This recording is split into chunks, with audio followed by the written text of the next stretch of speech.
Chapter 35. Jessica's City College mythology prof, a Toon named Cackleberry, was the spitting image of Humpty Dumpty.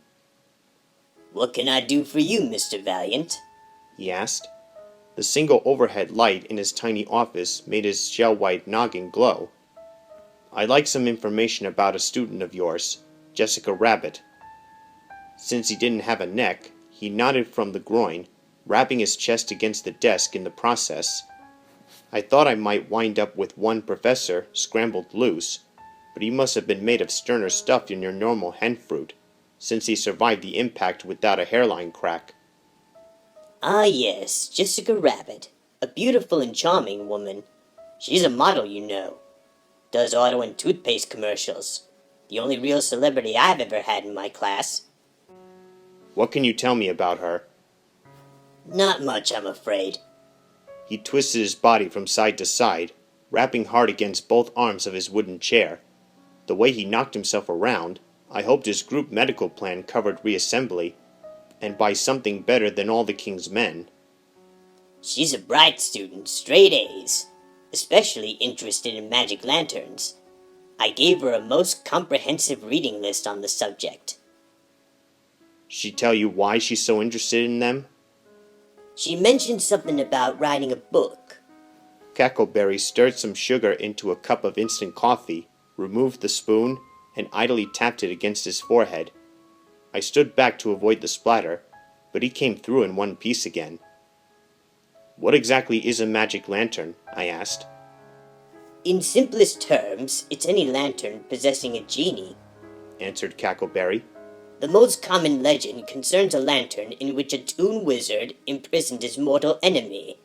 The wizard casts a spell over this enemy, forcing him to grant 3 wishes to anyone reciting the proper magic words."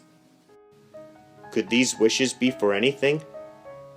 The professor nestled into his chair, the way he would have if a hen had suddenly sat down on top of him. "Within certain limitations. While the genie could make you rich, it could not grant you all the money in the world." What about causing somebody to love you? Could the genie do that?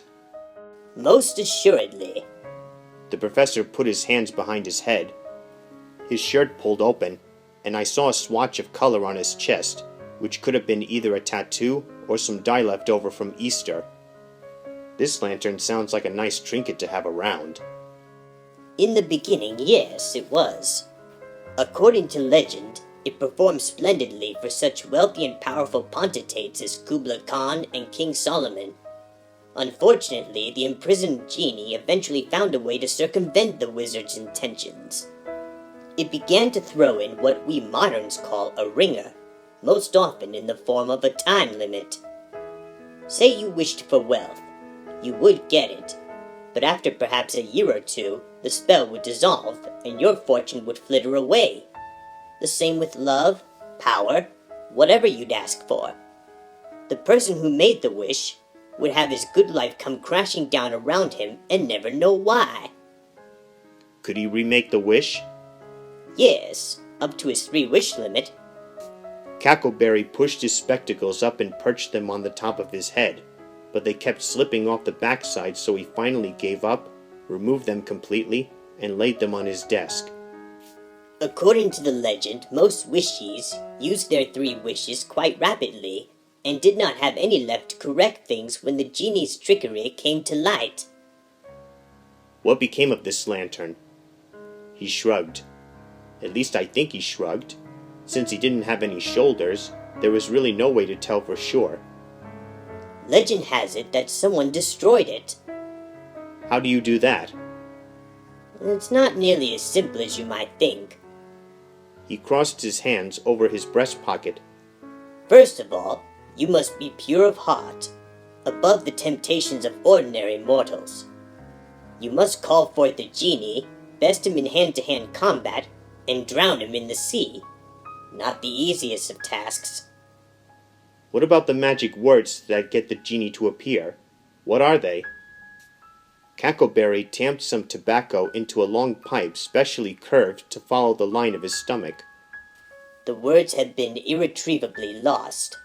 Even the old legends fail to specify them." Would they have been printed somewhere on the lantern itself, say inscribed on the bottom? Possibly, but highly unlikely. It would have made the lantern too easy to operate. Although there are stories to the effect that this is how it was done. Thousands of years ago, unscrupulous merchants painted bogus incantations on common tea kettles and passed them off as magic lanterns, an effect which gave rise to the Persian custom of inscribing simple platitudes upon the bottoms of such objects. Could anyone who knew the magic words use the lantern? Yes, although naturally the lantern would not work for humans. It wouldn't? Why not? Because it only worked for bona fide toons. That tracked with the message on the scroll, that part about great tragedy resulting should this fiendish device ever fall into the hands of a toon. Did Jessica ever show you a photo of the tea kettle and asked you if it was a magic lantern? He scratched his head, or maybe his ear, or maybe his neck. Yes, she did, as a matter of fact, he said. I handed him the Alice in Wonderland picture I had lifted from the library book. Is this the tea kettle she showed you? He put on his glasses and studied the photo. Yes, he said.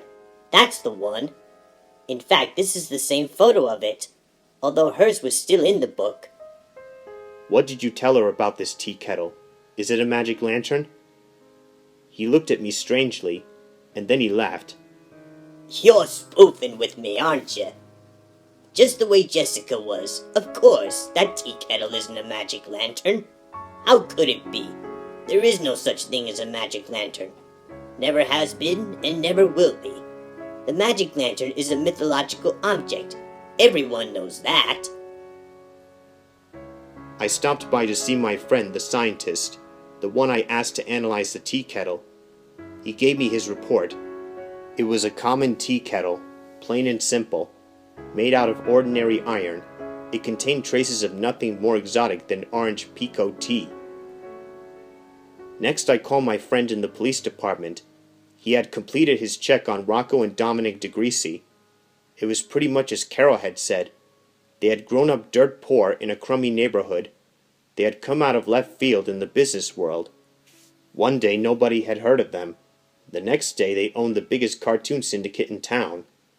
Everybody had chalked it off to a combination of good judgment, luck, and a judicious application of raw muscle.